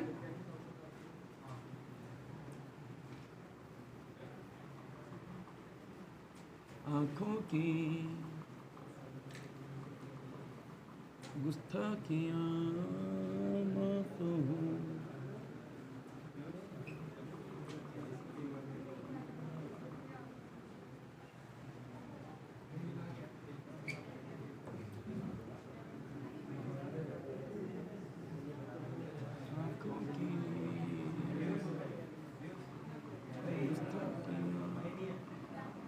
बेटे आवाज नहीं, बस सिंपल सा डायग्राम है, ऊपर देख लो। बेटे क्या होता है, डब्बा होता है जो कि आपको 120 रुपए का स्कूलों में दिखता है, प्लास्टिक का, नॉन मेटेलिक केस। क्या होता है, नॉन मेटेलिक, जो मैंने दिखाया था ना मीटर छोटा सा होता है, वो कुछ ऐसे ही डब्बा होता है उसमें। ये है नॉन मेटेलिक केस। क्या है, नॉन मेटेलिक, मेटल का नहीं होता, छू के झटके लगना स्टार्ट हो जाएंगे ना, इसलिए। तो ये कैसा है, नॉन मेटेलिक केस, मेटल का तो नहीं है, मेटल का तो नहीं है। बेटे यहाँ टर्मिनल्स होते हैं, क्या होते हैं, टर्मिनल्स। एक टर्मिनल ये होता है, एक टर्मिनल यहाँ होता है, एक टर्मिनल यहाँ होता है। इसे बोलो बेटा T1, ये रहा T2, इसे क्या बोल दिया, T3। टर्मिनल्स क्या होते हैं, यहाँ पे तार बांध सकते हैं, वायर को कनेक्ट कर सकते हैं, वो टर्मिनल होते हैं। बड़े मैग्नेट होती है, इसे बोलते हैं कॉनकेव मैग्नेट। क्या बोलते हैं, बड़े एक मैग्नेट इधर लगी होती है, बड़े एक नॉर्थ है तो दूसरी क्या है, साउथ है, तो मैग्नेटिक लाइंस आ गई अंदर, हाँ ना बोल भैया। बड़े यहाँ में इन्हें बोलते हैं कॉनकेव मैग्नेट। क्या बोलते हैं, कॉनकेव। अब फिर लो बेटा, बीच में होता है एक सिलेंडर। क्या होता है, सिलेंडर। एक काम करें तो थोड़ा पीछे बनाइए, बीच में क्या होता है, एक सिलेंडर। यहाँ ये ऐसे रखिए, फील लेना बेटा इस चीज का। यहां से तार आती है जो कि इसके आसपास क्या है, घुमी हुई होती है, बंधी हुई होती है ऐसे, हाँ ना बोलो, ये समझ में आ रहा है मैं क्या बोल रहा हूं। और फिर वायर का नीचे छिरा के यहाँ पे स्प्रिंग में ऐसे कनेक्टेड होता है, यहाँ पे भी एक टर्मिनल होता है। क्या होता है, टर्मिनल। बेटे यहाँ लगी एक मैग्नेट। क्या लगी है, मैग्नेट। बेटे क्या है, साउथ पोल। यहां से एक तार आती है जो कि इससे कनेक्ट होती है, T1 से, T2 से, और एक यहां से आती है जो कि नीचे से कनेक्ट होती है इस वाले टर्मिनल से, जो स्प्रिंग के पास है यहाँ पे। और ये आता है पूरा डायग्राम, बस सिंपल सा, कठिन बिल्कुल नहीं है। पर नंबर इसके नहीं मिलते, नंबर मिलते हैं नेमिंग के। किसके मिलते हैं, नेमिंग के। जैसे बायो में होता है ना, राइटिंग से ज़्यादा या ड्राइंग से ज़्यादा अच्छी आपकी नेमिंग होनी चाहिए, क्योंकि पार्ट्स को बताओगे ही नहीं तो बना के क्या करोगे। क्या बोलते नहीं नहीं हमारे तो बहुत अच्छी बना लो, अच्छी नेमिंग याद ही नहीं तो करेगा क्या। इतना आया नहीं आया। अब फिर लीजिए बेटा, जो वायर का इस्तेमाल हो रहा है ना, ये वायर है फॉस्फर ब्रॉन्ज वायर। इसका दूसरा नाम होता है सस्पेंशन वायर। क्या होता है, सस्पेंशन वायर। क्लियर क्या। ये वायर आके सिलेंडर के चारों तरफ मुड़ी हुई होती है, लिपटी हुई होती है। अब बताओ इसमें करंट आएगा तो करंट कैरिंग क्लोज कॉइल होगी नहीं होगी, और कहाँ रखी होगी, मैग्नेटिक फील्ड में, तो डिफ्लेक्शन आएगा ही नहीं आएगा, आएगा। क्योंकि मैंने बोलता शेप थोड़ा डिपेंड करती है, शेप तो कैसे भी हो सकती है, टॉर्क तो आएगा ही, टॉर्क तो आएगा ही। लिखना बेटा बाद में और बनाना बाद में। फिर लो बेटे, जो मैग्नेट है इनका नाम क्या होता है बताओगे, इनका कॉनकेव मैग्नेट। चलो यहाँ आगे काम करो, यहाँ दिखा दो क्या होता है, कॉनकेव मैग्नेट। क्या होता है? कॉनकेव मिरर नहीं होता, मैग्नेट होता है, ठीक है, कॉनकेव मैग्नेट। बड़े इनका एक और नाम भी होता है, हॉर्सशू मैग्नेट। क्या होता है? यस, हॉर्सशू मैग्नेट, ठीक है भैया, इन्हें हॉर्सशू मैग्नेट भी बोलते हैं। सारी नेमिंग आनी चाहिए भैया। उन्हें कॉनकेव मैग्नेट बोलते हैं, हॉर्सशू मैग्नेट भी बोलते हैं। बड़े एक और चीज, जो ये नीचे स्प्रिंग दिख रही है, बड़े स्प्रिंग भी उसी मटेरियल की बनी होती है जिस मटेरियल का ये तार बना होता है। किसकी बनी होती होगी? Phosphor bronze wire. इसका नाम क्या होता है? बड़े स्प्रिंग या फिर हेयर स्प्रिंग। क्या बोलते हैं? Hair spring. अरे HAIR वाला हेयर, हेयर स्प्रिंग। या फिर इसका एक और नाम भी होता है बेटा फॉस्फर ब्रॉन्ज स्प्रिंग। पता लगा क्यों बोला फॉस्फर ब्रॉन्ज स्प्रिंग? क्यों बोला? क्योंकि बनी किससे? उसी से बनी हुई है। आ गया। और बड़े बीच में जो सिलेंडर दिख रहा है, सिलेंड्रिकल शेप, इसे बोलते हैं ये इंसुलेटेड सिलेंडर होता है। कैसे होता है? इंसुलेटेड। जिसका और दूसरा नाम यूं भी लिख सकते हो, सॉफ्ट आयरन कोर। क्या लिखते हो? Soft iron core. अच्छा, वास्तविकता में देखोगे ना, ये जो बीच में सिलेंडर होता है ना, फेरोमैग्नेटिक मटेरियल का बना होता है। किसका बनाता है? फेरोमैग्नेटिक मटेरियल का, जो कि 5वें चैप्टर में पढ़ते हैं मटेरियल्स के बारे में। केमिस्ट्री में पहले चैप्टर में पढ़ते थे पहले, अब नहीं, पहले। फेरोमैग्नेटिक मटेरियल क्या होता है? यह ऐसा मटेरियल होता है कि यहां से जितनी भी मैग्नेटिक लाइंस निकलेगी ना, सबों को अंदर समेट लेगा। एक भी मैग्नेटिक लाइंस को यहां से नहीं जाने देगा बाहर से, ठीक है। यानी नॉर्थ से भी मैग्नेटिक लाइंस निकलेंगे, साउथ में जाने की कोशिश करेंगे, तो सब की सब इसी के अंदर से जाएंगी, कोई यहां से नहीं जाएगी। इसमें स्ट्रॉन्ग मटेरियल होते हैं, है ना? बोलो भाई। बहरहाल ये 5वें चैप्टर की बात है, तो अभी तो आपको बेसिक डायग्राम आना चाहिए। दोबारा बोल बेटा, ये जो वायर किसकी बनी है बेटा? उसका दूसरा नाम क्या है बेटा? जो मैग्नेट लगी है, इन मैग्नेट का नाम क्या है? कॉनकेव मैग्नेट, या फिर दोनों नाम आने चाहिए। ये मैग्नेट जो है, मैग्नेटिक फील्ड की स्ट्रेंथ को बढ़ा देती है, एक काम। दूसरा काम ये भी होता है, रेडियल मैग्नेटिक फील्ड बनाती है, जो कि हम बाद में पढ़ेंगे थ्योरी में, किस प्रकार से रेडियल मैग्नेटिक फील्ड का काम क्या होता है। बहरहाल तो मैं बता दूं, समझ में तो आएगा नहीं भी। ये बी जो मैग्नेटिक फील्ड होती है और जो एरिया वेक्टर होता है, उनके बीच का एंगल 90 डिग्री रहे हमेशा, ये इंश्योर करता है कौन? रेडियल मैग्नेटिक फील्ड, जो कि बात की बात है। हाँ ना बोल भाई, अभी नहीं समझना उसे। बट क्या बीच में क्या है? एक सिलेंडर है, ये क्या है? Insulated cylinder. और यहाँ फिर दूसरा नाम क्या है? Soft iron core. और ये क्या है? नॉन मेटेलिक केस, छूने से झटके नहीं लगने चाहिए। और ये क्या है? टर्मिनल्स। क्या है? टर्मिनल्स। एक तार आके यहाँ कनेक्ट करेंगे, एक यहाँ कनेक्ट कर देंगे नीचे की तरफ। और ये क्या है? स्प्रिंग। क्या है? स्प्रिंग। बड़े स्प्रिंग बोलेंगे, या फिर बोलेंगे हेयर स्प्रिंग। क्या बोलेंगे? Hair spring. हाँ ना बोल भाई। या फिर फॉस्फर ब्रॉन्ज स्प्रिंग। आ गया होगा यार, लपेटो। इसके बाद वर्किंग करनी है, जिसमें एक बार रोटेशन, एक बार स्टॉप पढ़ना है। लपेटो से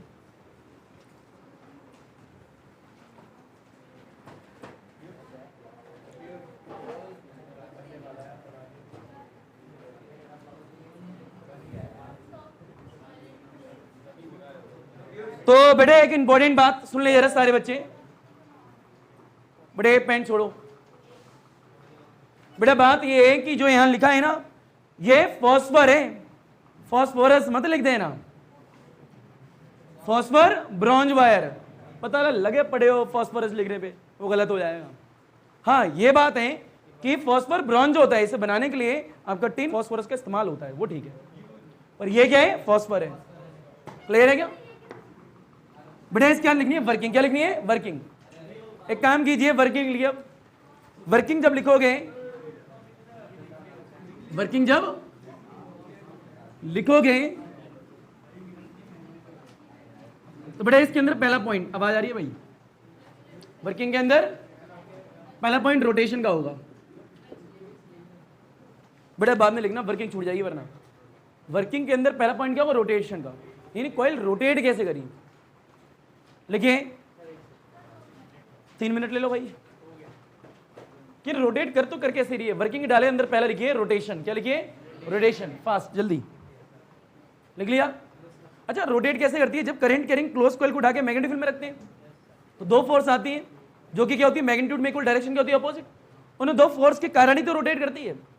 तो क्या लिखोगे? When a current carrying close coil, लिखो when a current carrying close coil place in the uniform magnetic field, when a current carrying closed coil placed in the uniform magnetic field, when a current carrying closed coil placed in the uniform magnetic field। अच्छा, जैसे हम current carrying close coil को उठा के magnetic field में रखते हैं तो दो फोर्स आती है, तीन आती हैं? दो। Then the two equal and opposite forces will create, then the, रख दिया यूनिफॉर्म मैग्नेटिक फील्ड में, उसका लिखो then the two equal and opposite forces will create, then the two equal and opposite forces will create, दो forces आती हैं जो कि इक्वल अमाउंट में होती है पर डायरेक्शन क्या होती है इनकी अपोजिट, उन दो फोर्स के कारण ही तो रोटेट करती है, then the two equal and opposite forces will create, so the coil will start to rotate, so the coil will start to rotate, भाई रोटेशन स्टार्ट हो जाता है, so the coil will start to rotate, and due to rotation, I repeat, so the coil will start to rotate, and due to rotation, so the coil will start to rotate, लिख लिया, and due to rotation it will produce some torque, भाई rotation आता है तो torque भी आ जाता है, and due to rotation it will produce some torque, and due to rotation it will produce some torque, मेरे हिसाब से आ गया होगा बेटे। क्या लिखा है इसमें कि जैसे आपने करंट कैरिंग क्लोज कॉइल को उठा के मैग्नेटिक फील्ड में रखा तो दो फोर्स आई, दोनों क्या था, मैग्नीट्यूड सेम था पर डायरेक्शन क्या थी, अपोजिट, तो कॉइल क्या है रोटेट करना स्टार्ट हो जाती है और इस रोटेशन की वजह से टॉर्क आ जाता है। चमका तेरे को, चमका शब्द बहुत दिनों बाद यूज करा है, चमका हलवा बहुत यूज करता था पहले। So the coil will start to rotate, and due to rotation, it will produce some torque. It will produce some torque. बेटा इसके नीचे ना दो लाइन छोड़ते हुए एक और पॉइंट लिखे, दो लाइन छोड़ते हुए ऐसे, ये ऐसे जहां भी लिखा हो उसके नीचे ऐसा पॉइंट डालिए, ठीक है, उसमें लिखिए, मैं बोलता हूँ सेकंड नहीं, उसी के नीचे ये बेटा torque deflect the coil, I repeat, torque deflect the coil through an angle alpha, torque deflect the coil through an angle alpha. भाई टॉर्क आया तो डिफ्लेक्शन आया, कितना आया हमें नहीं पता, हमने अल्फा मान लिया, हमें क्या पता 1 डिग्री है, 2 डिग्री है, 3 डिग्री, आपको पता है तो हमें बता दो, नहीं बताना आप लोगों को, इसलिए अल्फा लिख दिया। तो क्या लिखा है, torque deflect the coil through an angle alpha, एक डॉट डाल दो इसके आगे, उसे के आगे कंटिन्यू करो, a restoring torque is setup in the coil, a restoring torque is setup in the coil. भैया घूमेगा तो कुछ टॉर्क भी तो सेटअप होगा, वो सेटअप किसमें होगा, जमा किसमें होगा, कॉइल में। A restoring torque is set up in the coil. A restoring torque is set up in the coil due to the elasticity of the spring. Due to the elasticity of the spring. Due to the elasticity of the spring. बेटा क्या? Set up in the coil. Set up in the coil due to the elasticity of the spring. Done? अरे आ गया हुआ यार, मतलब समझा दूंगा, don't worry, ये ना सोचे कि क्या लिखवा रहे हैं वो सब समझा देंगे। बड़े सेकंड पॉइंट, बड़े स्पेस देखे लिखना, सेकंड क्या है, अगर भैया कोयल घूमी है तो रुकेगी भी तो, निडल घूम के रुकती भी तो है, तो स्टॉप भी हुई होगी। अब स्टॉप कब होगी, जब ऊपर वाली फोर्स और नीचे वाली फोर्स क्या इक्वल। तो बेटा लिखो स्टॉप में, as the coil will start to rotate, जैसे हम कॉइल को रोटेट करना स्टार्ट करते हैं तो एज द, स्टॉप में लिखना है, as the coil will start to rotate, as the coil will start to rotate, as the coil will start to rotate, then the upper end will be twisted. twist जानते हैं, twist क्या होती है, क्या बात है, कौन बोला ये, एटन क्या होती है, एटन, गुड, रुक तो जलाली। then the upper end will be twisted in the opposite direction, then the upper end will be twisted in the opposite direction, and these twisted will generate the force. I repeat बेटा क्या बोला मैंने, and these twisted will generate the force, then the upper end will be twisted in the opposite direction, then the upper end will be twisted in the opposite direction, लिख लिया, and these twisted will generate the force and that force is called restoring force. I mean to say हम कहना ये चाहते हैं, लिख लिया, and these twisted will generate the force, will generate the force लिख ला ली, upper end, ए बाबा थोड़ा तेज लिखा करो भाई, then the upper end will be twisted, then the upper end will be twisted in the opposite direction, and these twisted will generate the force, and that force is called restoring force. These twisted will generate the force, these twisted will generate the force, and that force is called restoring force. लिख लिया भाई बेटा, इसके नीचे एक line छोड़ो फिर लिखो, 1 से 2 लाइन। अच्छा लगातार कॉइल को घुमाते रहोगे तो ऊपर एटन बढ़ती जाएगी, बढ़ेगी नहीं बढ़ेगी, तो by the continuously rotation of the coil, by B Y वाला, by by the continuously rotation of the coil. तो by the continuously rotation of the coil लिख लिया क्या? लिख लिया. then the number of twisted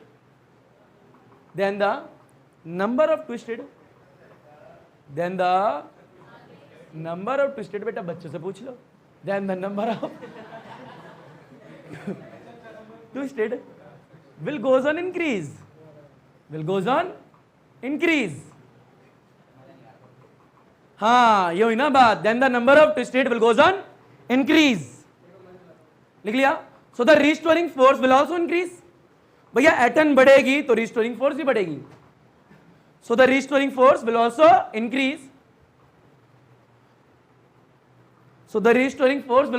increase. उसके बाद में कंडीशन ऐसी आती है जो ऊपर वाली फोर्स यानी ऊपर वाला टॉर्क और नीचे वाला टॉर्क क्या हो जाता है? Equal. So a condition will लाई, थोड़ा सा स्पेस देके लिख लो या कोमा डाल के लिख लो. So a condition will lie at which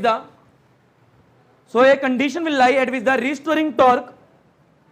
so a condition will लाई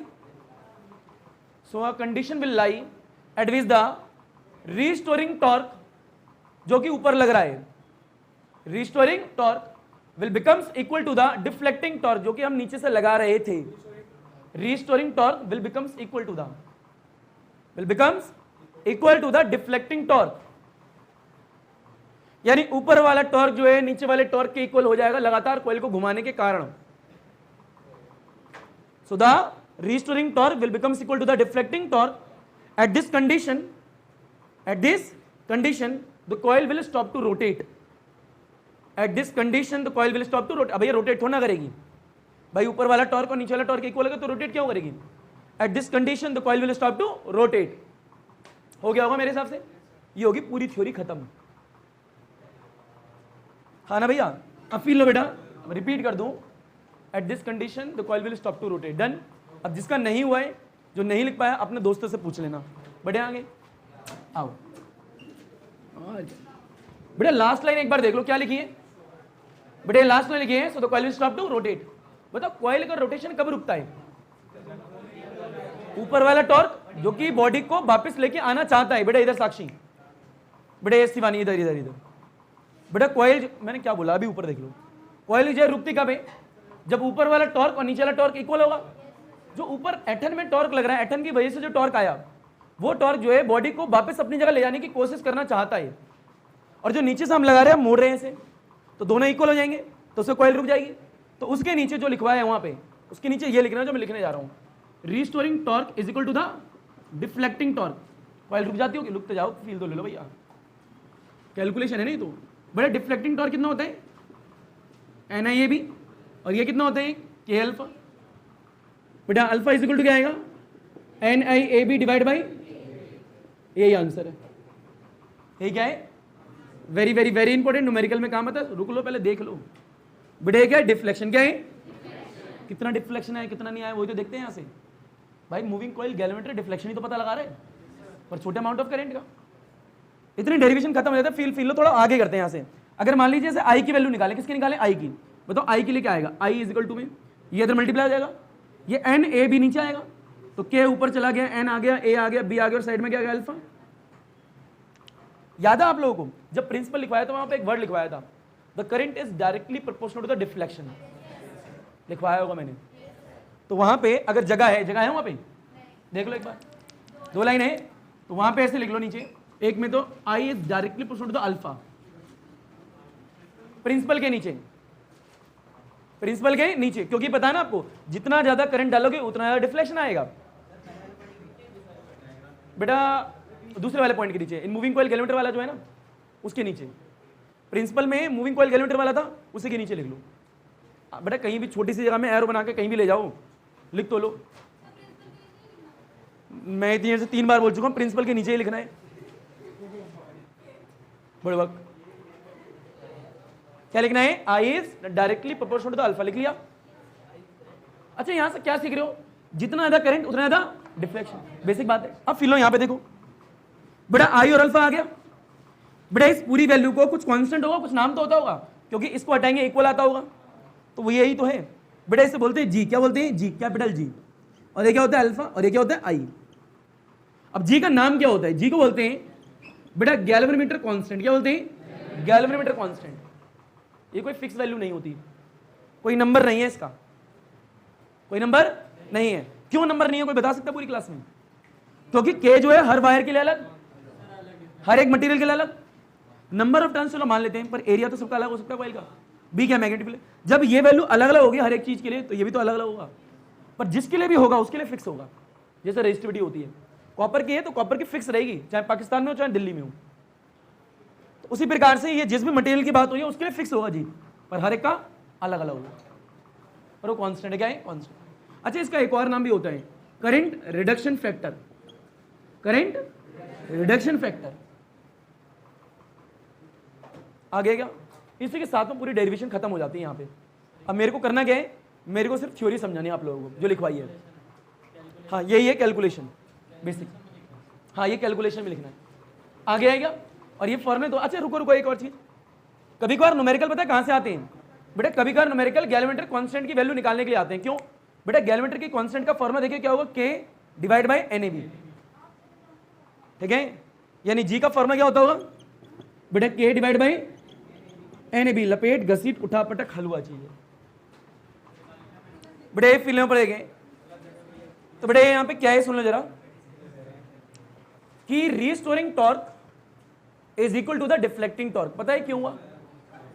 क्योंकि एक ऐसा टॉर्क है जो कि नीचे से लगा रहे हैं और एक रस्सी में एटन क्रिएट हो रही है। वो एटन जो है रीस्टोरिंग टॉर्क यानी रीस्टोरिंग फोर्स को पैदा करते हैं। जितना ज्यादा ऊपर एटन होंगी उतना ज्यादा रीस्टोरिंग टॉर्क होगा। कई फील लो, झूले को थोड़ा घुमाओ, छोड़ो तो धीरे से घूमेगा, और बहुत ज्यादा घुमा के छोड़ दो बड़ी तेज से घूमेगा। क्योंकि क्यों घूमा तेज कोई बता सकता है? क्योंकि रीस्टोरिंग टॉर्क ज्यादा इकट्ठा हुआ होगा तो खुलेगा तो ज्यादा खुलेगा तेजी से। हाँ ना बोल भाई। अब फिर लो यहाँ पे क्या लिखा है कि इसकी वैल्यू ये होती है, इसकी वैल्यू ये होती है। यहां से अल्फा निकाल दिया। What is alpha? डिफ्लेक्शन। कितना डिफ्लेक्शन है यहां से पता लगा लेंगे। और हमने यहां से आई की वैल्यू निकाली, इस वैल्यू को हमने जी बोला है, इस वैल्यू को। व्हाट इज जी? यहाँ गैल्वेनोमीटर कांस्टेंट है, और जिसका दूसरा नाम क्या होता है? Current reduction factor. तो जी का फॉर्मूला क्या होगा? ये वैल्यू को जी बोला है तो जी का फॉर्मूला यही तो होगा जो यहां लिखा है, के डिवाइड बाय NAB। तो के डिवाइड बाय NAB हो गया। आ गया होगा यार, आ गया। अब थ्योरी को सिर्फ समझना है। आइए पहला पॉइंट उठाइए। सबसे पहले क्या लिखवाया था? एम। तो बताओ गैल्वेनोमीटर का एम क्या है बेटा? छोटे अमाउंट ऑफ करंट को डिटेक्ट करना। इतना क्लियर है क्या? बेसिक। बेटा प्रिंसिपल क्या है? एक शब्द में यानी एक शब्द की लाइन में भी सीधे सीधे बोल सकते हो, it will work on the principle of deflecting torque. I repeat, it will work on the principle of deflecting torque. ये भी एग्जाम में लिखोगे पूरे नंबर ही मिलेंगे। इतनी बड़ी पंचायत प्रिंसिपल में लिखने की जरूरत नहीं है। मैंने 3 बार बोल दी, शायद किसी बच्चे ने नहीं लिखी अभी तक। It will work on the principle of deflecting torque. ये भी लिख सकते हो प्रिंसिपल की जगह। भाई डिफ्लेक्टिंग टॉर्क कहां से आया था पता है तुम्हें? कॉइल होगी तो टॉर्क आएगा, क्योंकि 2 फोर्सेस होंगी। It will work on the principle of deflecting torque. यानी 4-5 लाइन की जगह आप सिंपल 1 लाइन भी लिख सकते हो, नंबर पूरे ही मिलेंगे, नंबर पूरे ही मिलेंगे। It will work on the principle of deflecting torque. अब सुने जरा बेटा, प्रिंसिपल क्या है कि कॉइल ली, कॉइल को रख दिया मैग्नेटिक फील्ड में, तो 2 फोर्स आई, दोनों क्या थी? सेम थी, और डायरेक्शन क्या थी? अपोजिट। तो कॉइल रोटेशन स्टार्ट हो गया। ये प्रिंसिपल। हाँ ना बोलो भाई। बेटा अगला क्या है? डायग्राम। क्या है? डायग्राम। डायग्राम में मेरे हिसाब से बनाने की प्रैक्टिस करनी है आप लोगों को। एक बार नेमिंग बताई गई है, उसके नीचे वर्किंग। क्या है? वर्किंग। वर्किंग में 2। अच्छा एक और चीज, डायग्राम में एक और चीज ऐड करना कि यहाँ पे सिलेंडर था, यहाँ पे तार लिपटी हुई थी पूरी। बेटा इसके ऊपर ना एक स्केल बना देना वहाँ पे उसी डायग्राम में, और एक पॉइंटर लगा देना ऐसे करके उसी डायग्राम में। ऐसे करके तार आ रही थी आपकी। अरे हाँ ना बोल भाई, ऐसी आ रही होगी ना। उसी डायग्राम में एक पॉइंटर लगा के स्केल लगा दो, यहाँ पे लगा दिया उसी डायग्राम के अंदर। अब फील लो यहाँ पे, हुआ ही नहीं हुआ? बेटा मान लीजिए यहाँ पे क्या है, अगर मान लो ये कोई कॉइल सिलेंडर दिख रहा है, अगर इसको टॉप से देखे तो आपको सिर्फ ये पोर्शन दिखेगा, और इसके ऊपर रस्सी बांध दो। क्या बांध दो? रस्सी। ये रस्सी। बताओ ऐसे करके रस्सी बांधेंगे तो यहाँ पे पूरा बैंड बन जाएगा। और इसके ऊपर क्या लगा दिया, एक ऐसा करके पॉइंटर लगा दिया, ऐसा करके लगा दिया होगा, और सामने क्या है, स्केल होगा। क्या होगा, अगर ये सिलेंडर घूमेगा तो पॉइंटर भी घूमेगा। हाँ ना बोल भाई। अब फील लो, अगर इसका टॉप व्यू देखें किसका, सिलेंडर का, तो कैसा दिखेगा दिखाता हूं तुम्हें साइड में। फील लेना, टॉप व्यू, इसे मिटो दो। बताया ऐसे क्या है, गोल बना दिया, इस पे क्या है, बीच में वायर्स दिखा दी। वास्तविकता में तारे कैसे जा रही है, पूरे सिलेंडर में ऐसे घूम रही है, पूरी घूम रही है ना भैया। यहाँ पे क्या लगा दिया, पॉइंटर, क्या लगा दिया, पॉइंटर ऐसे करके लगा दिया, और ऊपर क्या है, एक स्केल। ये टॉप व्यू होता है, पर एग्जाम में पूरा बनाना पड़ेगा वो वाला। कई बुकों में तुम्हें ये दिख जाएगा, साइड में ही दिखेगा हमेशा। अच्छा एक और चीज, कई बुकों में मूविंग कॉइल गैल्वेमीटर का डायग्राम अलग अलग तरीके से बनाया गया है, किसी में कैसे बना देंगे, किसी में कैसे बनाएंगे, घबराना मत, आप यही बनाना हमेशा, इसी की प्रैक्टिस कर लो। क्लियर है क्या। एक बात करें आपकी रोटेशन की, किसकी करें, रोटेशन की, क्योंकि वर्किंग में पहला पॉइंट रोटेशन ही है। बताओ ये जो कॉइल है करंट कैरिंग क्लोज कॉइल नहीं है क्या, सेफ थोड़ा देखनी है या नहीं है। बताओ इधर एक मैग्नेट है और इधर भी एक मैग्नेट है, हाँ ना भैया, इधर एक मैग्नेट थी। बताओ करंट कैरिंग क्लोज कॉइल क्या मैग्नेटिक फील्ड में रखी हुई है, हाँ ना बोल भाई। तो कॉइल रोटेट करेगी नहीं करेगी, जब इसमें रोटेशन आएगा तो ऊपर के एटम स्टार्ट हो जाएंगी, होंगी नहीं होंगी, दिमाग लगाओ। तो मैंने क्या लिखवाया है, when a current carrying close coil place in the uniform magnetic field then the two equal and opposite forces will create, so the coil will start to rotate. अब जो कॉइल रोटेट करेगी तो टॉर्क आएगा, it will experience some torque. उसी के नीचे दो तीन लाइन छोड़ के लिखवाया होगा मैंने एक और चीज, ध्यान से पढ़ो क्या लिखवाया है, टॉर्क डिफ्लेक्ट द कॉइल। भैया टॉर्क डिफ्लेक्ट द कॉइल। अब बताओ जब ये घूमेगी तो डिफ्लेक्शन आएगा ही नहीं आएगा, आएगा। कितने डिग्री है हमें नहीं पता, हमने अल्फा मान लिया, कितना मान लिया, अल्फा, तो मैंने ये लिखा है deflect the coil through an angle alpha. अब जब ये घूम रही है यहां पे रिस्टोरिंग टॉर्क भी तो बन रहा होगा, तो एक restoring torque is setup in the coil, क्योंकि पूरी कॉइल घूमेगी और फिर छोड़ोगे वापस आएगी, हाँ ना बोल भाई। तो मैंने वहां पे लिखवाया है कि restoring torque is setup in the coil due to the elasticity of the spring, नीचे की स्प्रिंग भी लगी है, क्योंकि जब ये कॉइल घूमेगी तो नीचे की स्प्रिंग भी घूमेगी। अब जैसे नीचे की स्प्रिंग घूमेगी, हमने पढ़ रखा है स्प्रिंग के बारे में, तो स्प्रिंग में क्या है, खींचोगे तो वापस आने की कोशिश करेगी, हाँ ना बोल भाई। तो स्प्रिंग को ऐसे मोड़ोगे, नीचे से स्प्रिंग मुड़ेगी ना भाई पूरी, ये स्प्रिंग में मुड़ रही होगी तो वापस भी आ जाएगी, वापस कौन लेके आएगी, यहां से भी, इसमें भी रिस्टोरिंग टॉर्क आता होगा, हाँ ना बोल। एक बात नीचे लिखा है स्टॉप, क्या लिखा है, स्टॉप। अब भैया कॉइल घूम रही है, मान लिया ऐसे घूम रही है, अच्छी बात है, पर घूमते घूमते घूमते और घुमाओगे तो ऊपर एटम बढ़ती आएंगे, क्या बढ़ती आएंगी, बढ़ती आएंगी, बढ़ती आएंगी, पर एक कंडीशन ऐसी आएगी जब नीचे वाला टॉर्क ऊपर वाला क्या हो जाएगा, सेम। अब फील लो यहाँ पे देखो भैया, यही था ना आपका, ये बताएं अगर मैं इसे घुमाऊंगा तो यहाँ पे एटन बढ़ रही है, एक एटन होगी, दो होगी, धीरे धीरे बढ़ती रहेगी, बढ़ रही है, घट रही है, बढ़ रही है, तो नीचे से जितना बढ़ाओगे एटन बढ़ेगी, बढ़ते बढ़ते एक कंडीशन तो ऐसी आएगी जब ये रुक जाएगी, वही तो आएगी भाई। अब बताओ जितना ज्यादा घुमा रहे हो by the continuous rotation of the coil, तो ऊपर के ट्विस्टेड बढ़ रहे हैं, घट रहे हैं, अगर वो बढ़ रहे हैं तो रिस्टोरिंग टॉर्क भी बढ़ रहा होगा, यानी जैसे जैसे नंबर ऑफ ट्विस्टेड इंक्रीज होंगे वैसे वैसे रिस्टोरिंग फोर्स भी इंक्रीज होगी, हाँ ना बोल भाई। तो ऐसे घुमाओगे और इंक्रीज हो गया, मान लो रुक गई, मान लो भाई रुक गई ना, एक कंडीशन में रुकनी है, अब रुक गई। अब जिस कंडीशन में रुकी है ऊपर लगने वाली फोर्स जो इसे वापस लेके आना चाहती है, रिस्टोरिंग टॉर्क, और जो नीचे वाली है डिफ्लेक्टिंग टॉर्क, ये दोनों आपस में क्या हो गए होंगे, इक्वल, तभी रुकेगी। तो इसलिए मैंने लिखवाया था restoring torque is equal to deflecting torque, उसके बाद कैलकुलेशन थी पूरी। यानी फाइनली हमें बहुत हलवा टॉपिक है, करना क्या है, अरे it is a device which you use to detect the presence of current. फील लो इधर ऊपर देखो एक बार, निडल दिख रही है, घूमी, स्केल है, नोट कर ली रीडिंग, खत्म, मूविंग कॉइल गैल्वेमीटर हो गया। यही तो है, मतलब ये निडल घूम रही है, करंट आ रहा है, मेजे कर लो, हो गया। ये इसका क्वेश्चन है, इतना बड़ा क्यों लिखवाया, क्योंकि बेटा सीबीएसई बोल रही है लिखो, सीबीएसई मत कर, मत लेना एडमिशन, हमने कहा बोला, तूने क्यों करी 12th क्लास, छोड़ दे, मम्मी के पास जी आज कहीं मेरे को नहीं पढ़नी पढ़ाई, छोड़ दे, क्यों पढ़ रही है, छोड़ दे, जबरदस्ती छोड़ना, वही फोर्स कर रहा है तुम लोगों को, वही छोड़ दो, मैंने तो नहीं करा तुम्हें फोर्स, जाओ फ्री हो, फिर ले भाई यहाँ पे बात करती है। तो यानी सीधे सीधे क्या शब्द में आया, मूविंग कॉइल गैल्वेमीटर क्या है, एक सुई लगी होती है, एक स्केल लगा होता है, सुई में डिफ्लेक्शन आता है, करंट पता लग जाता है, खत्म हो गया भाई, टाटा बाय बाय। कठिन है, इतना ही था। अल्हम्दुलिल्लाह, अल्लाह हाफिज़, थैंक यू, दाप शुक्रिया, सत श्री अकाल, पढ़ो सुना ना पढ़ो सुना तुम्हारी मर्जी, सोना सुना पलंदर सबक है बच्चों, धन्यवाद, सबक खैर, गुड नाइट बच्चों, एंजॉय करो, धन्यवाद।